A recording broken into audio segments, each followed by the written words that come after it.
What is going on, guys? MJ2005 Gundam here, and today I'm going to be bringing you guys the news roundup for Gunpla news of October 2020. But before I get into Gunpla, I really want to glance over this really quickly because this is what I really want to get.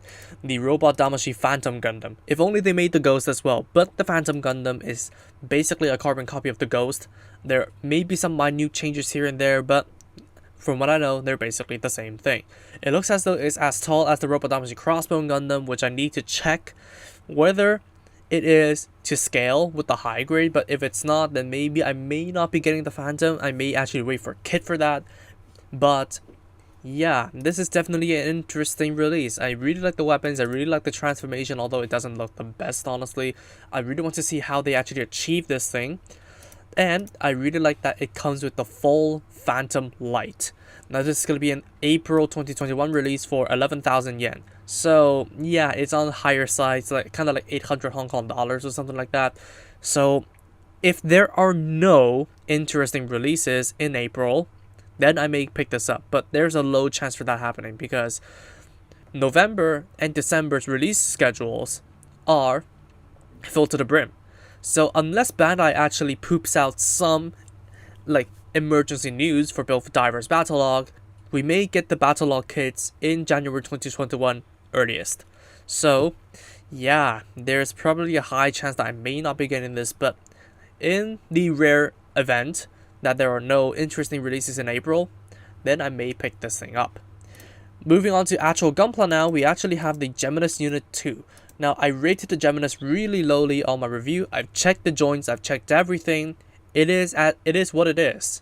The leg joints are actually loose for me, but I've heard it is like a separate occurrence. The shoulder joints are not good at all because they're polycaps. The articulation is absolutely unacceptable for me, especially because this is a new mold. But if you guys really enjoyed the Geminis, here is Unit 2, which was, I don't think, ever made into a kit. But there may be some obscure kit that I'm not aware of, but as far as I know, this is the first time we actually see the Geminis Unit 2 in model kit form. I don't care about the action figures, I only care about Gunpla right now. So yeah, if you want Unit 2, or if you want just basically a flight pack on each, so put one on Unit 1, put the other on Unit 2, then here you have it, there's the option to do so. Next up, we of course have the Perfect Grade Unleashed RX-78-2 Gundam. I've talked about this in a separate video with a lot of ignorant remarks. I never really actually knew that the indicator lights on the shoulders were actually implemented into the 1-to-1 Gundam when it was erected. So my apologies for that. And I never really knew that LED beam sabers were actually a thing back in the day when the original Perfect Grade was actually released.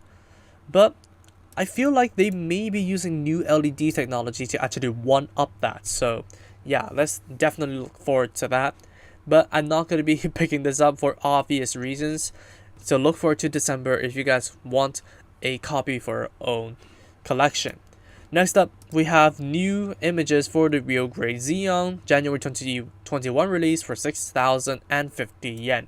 Of course, I'm not going to be picking this up because, well, I've seen the bound docs, 400 Hong Kong dollars. This is going to be way more. And yep, I'm trying to save all my money. So yeah, this is definitely not going to be coming into my collection. But it looks as though the eye is going to be able to move left and right, obviously. But it looks as though it is a hinge in the center over here. So it looks as though it can move up. But I'm not so sure on that front.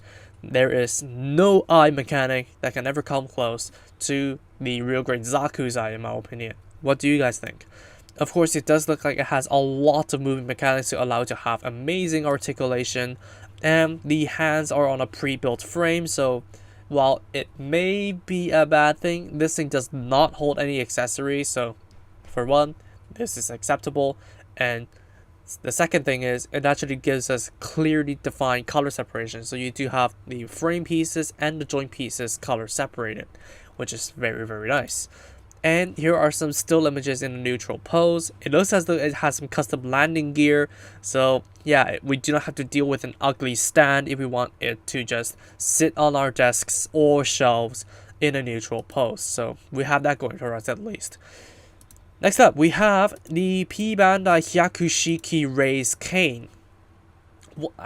I'm questioning what the hell is with all of these reverted color customs. Like, because we have the Cubile Amberlo, which is basically a regular colored Cubile Damned.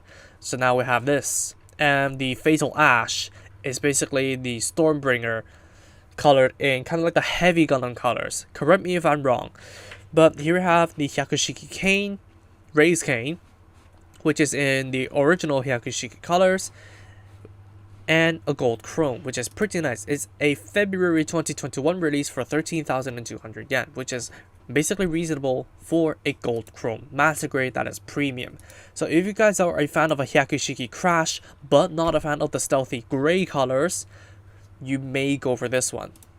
And next up on more P-Bandai news, we have the Light Liner. So it's a February 2021 release for 1,430 yen. They're charging us a price of like a build booster or something like that, or just a regular, more cheaper high grade for a pair of Blackbird wings for your GMs or whatever kit you want to use this on. So yeah, first a pair of tails, second of all a fuel tank, and third of all a jet wing set jetpack.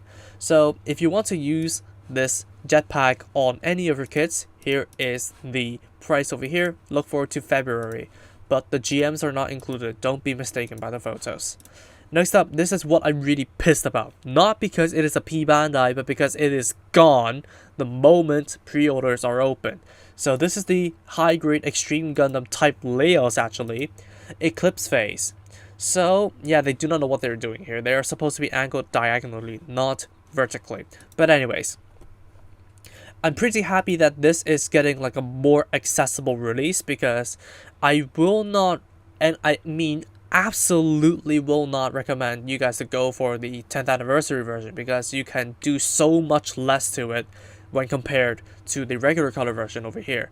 Like, this is not going to have any special finish, not that I'm aware of, and it does have good looking parts, although the proportions are all out of whack. But yeah, we finally get the canonical version of the Eclipse Phase in the retail market. Unfortunately, I've took an analysis on the Extreme Gundam high grade mold. They will actually have to completely redesign the Extreme Gundam in order for the Xeon phase and the IOS phase to come into the Gunpla market. So at least we have the Eclipse Phase going for us, am I right? So if you guys are a fan of the Extreme Gundam, then you can pick this up, because the Robot Damashi does not have, first of all, does not have all the accessories even if you buy the expansion pack. Second of all, it doesn't exist anymore. So yeah, here is another version of the Extreme Gundam that you guys can pick up. But the kit that I managed to pick up when the Extreme Gundam is completely gone is the RX-78-5. So yeah, this thing is basically a carbon copy of the RX-78-4 with different chest vents and different accessories. So of course you do get the Hyper Beam Rifle and the shield that is potentially going to be fully made of stickers. I've already ranted about that in the RX-78-4 review. But this thing can also, yeah, it features the normal mode, which I'm not a fan of because it does remove the bulk and the colors. But the humongous Gatling gun, oh my god. And the ammo chain is possibly going to be made out of flexible plastic, so don't worry about that. And yeah, the RX-78-5, it's really going to complete the collection. And over here, we do have the twins working together. So if only we have an RX-78-1 kit. Now, as I did mention on stream yesterday, there is like a very similar chance that we are able to get an RX-78-1 due to the construction of the high-grade RX-78-2. So yeah, I'm tempted to get another entry-grade Gundam and just paint it in one into the RX-78-1 and one into the RX-78-3. So now I would have 1 to 6 if I actually have that. Now what's missing is the RX-78-7. Of course, we did have the 7th Gundam as a full armor release, but we need a modernized version of it, so please Bandai, get to work. The RX-78 4, 5, and 6 are good kits, so use that technology, use that engineering, and make the RX-78-7 for us, please. And last on the menu, we do have some new images for the Lotus Ray double rebate. I'm just gonna bite the bullet now. I'm not gonna call it the Lotus Ray anymore. It's gonna be called the Lotus Ray.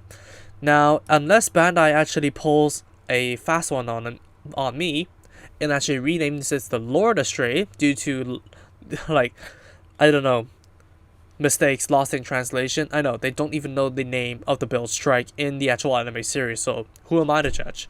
So there's still a slim chance that this thing may be called the Lord Astray, but I'm gonna bite the bullet now. It's called the Lord Astray.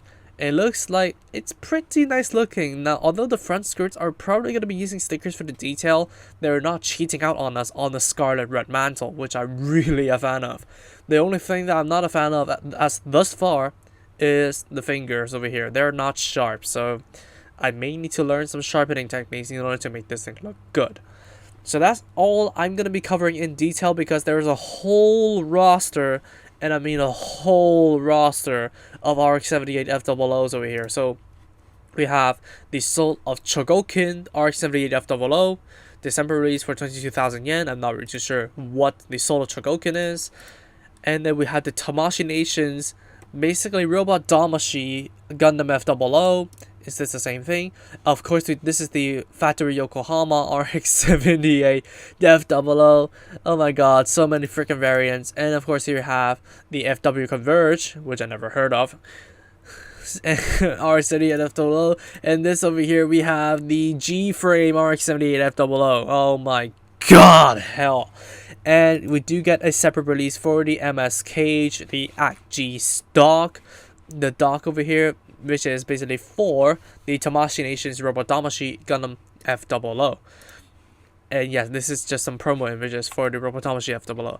And we cannot forget about the crossbone metal build.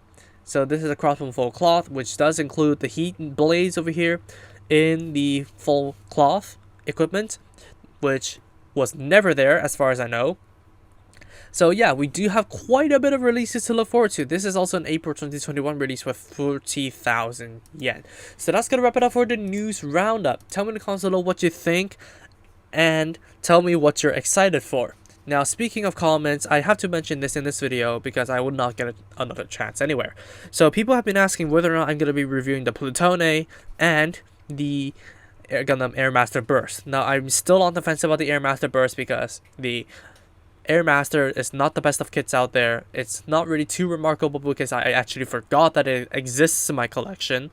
But the Plutone is definitely coming. I bought it on the second batch. It is going to be coming in December. So I'm definitely going to be reviewing the Plutone. It's just going to have like a 1 to 2 month delay. So I apologize for that, but it is definitely coming.